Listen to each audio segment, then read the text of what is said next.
1, 2, 1, 2, 3.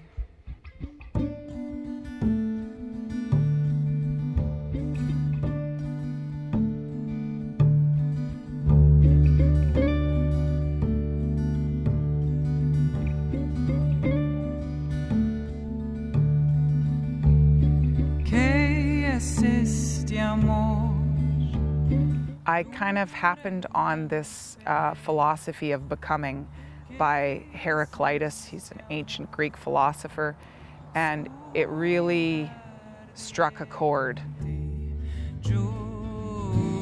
The bottom line is it's that everything is always changing, and we're always in an act of becoming. We never just are.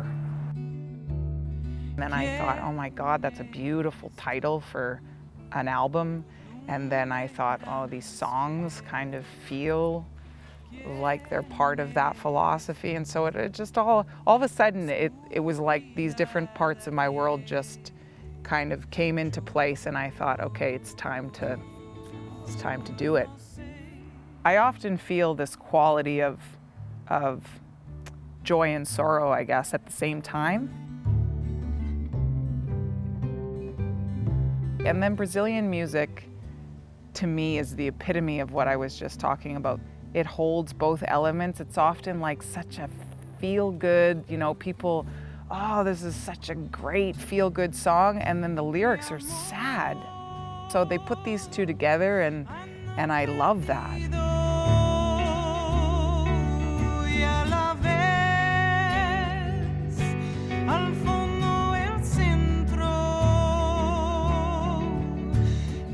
We live in this constant flux between, maybe there being a bit of green out my door somewhere, and there being a lot of concrete and a lot of artificial light and a lot of me on my computer.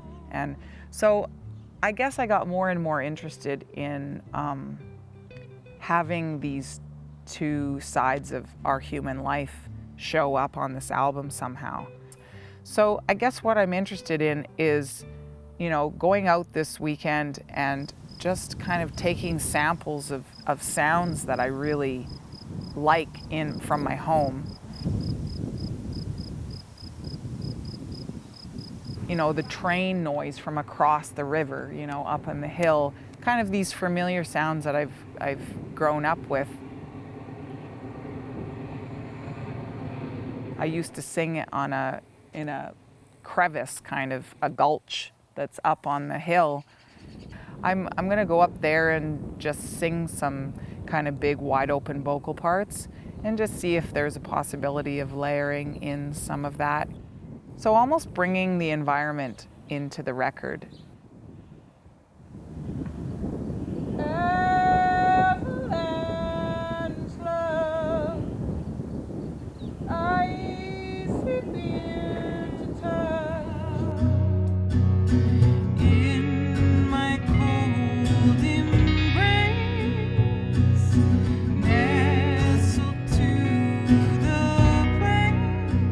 For some reason, I'm really enjoying Avalanche Love, which is written half in English and half in Portuguese. I feel like it's this kind of epic piece that takes me personally on a really long kind of journey. One winter, the winter I went to Brazil, on New Year's, I went to Copacabana Beach, and there were like 2 million people on the beach. Imagine. And what was wild was they were all dressed in white. That's their tradition, is that everybody wears white on New Year's Eve. And they bring flowers, and they walk into the water with their flowers as an offering for the coming year. I'd only been there maybe 4 or 5 days, and I was totally in awe. It totally made me cry. I was crying all night because it was so beautiful.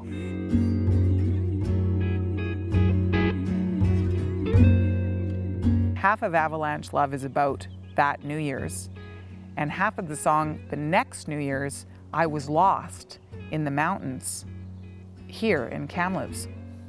we got lost backcountry skiing. And that was also a pretty wild experience. So it was like this bizarre, you know, here I am hot with 2 million people in Rio, and here I am freezing at, you know, 9 o'clock at night in the Canadian wilderness. So that's what the song's about.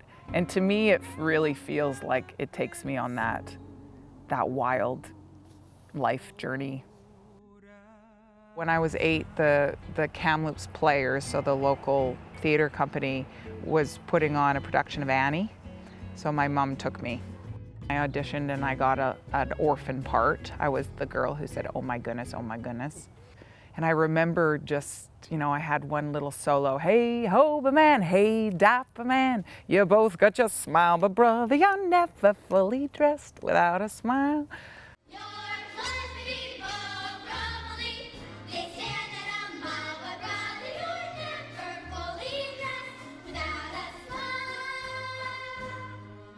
And I remember just like feeling like that was it.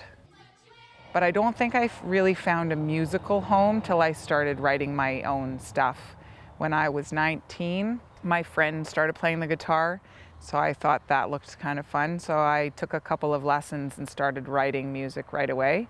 And it was like, oh, I found like a home, like a place to rest. It was really a gift, huge gift.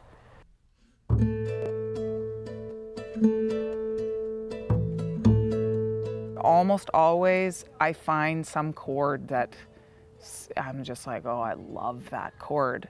So I hang out on it, and maybe I find another chord that complements. And se você olha pra mim,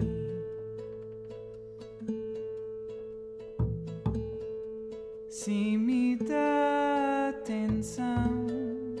And then all of a sudden I start hearing some note or melody. And then other times it's like, you know, it's a little bit more plodding through and, you know, finding the right words. But man, is it ever magic when it just starts falling out.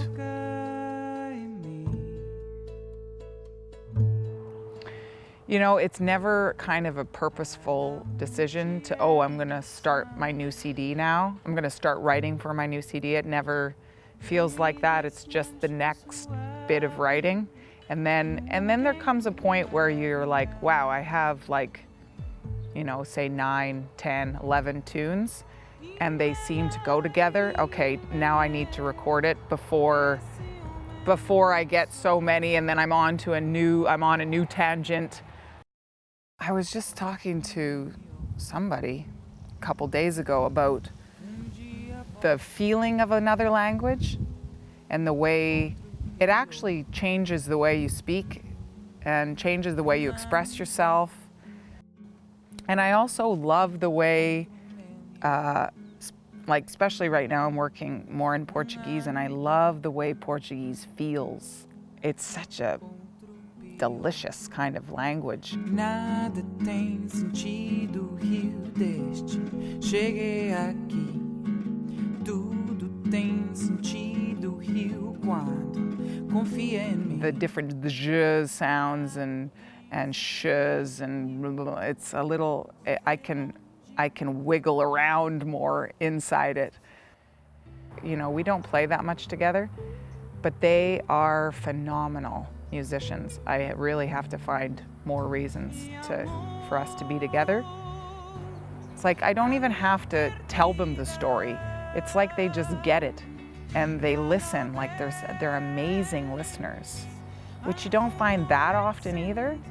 They all kind of paint, I guess. And then they all listen to each other, and so they don't really step on each other's toes. And nobody really steps on my toes. And it's really, I feel so privileged when I play with them. I don't even know what to say because I feel so lucky.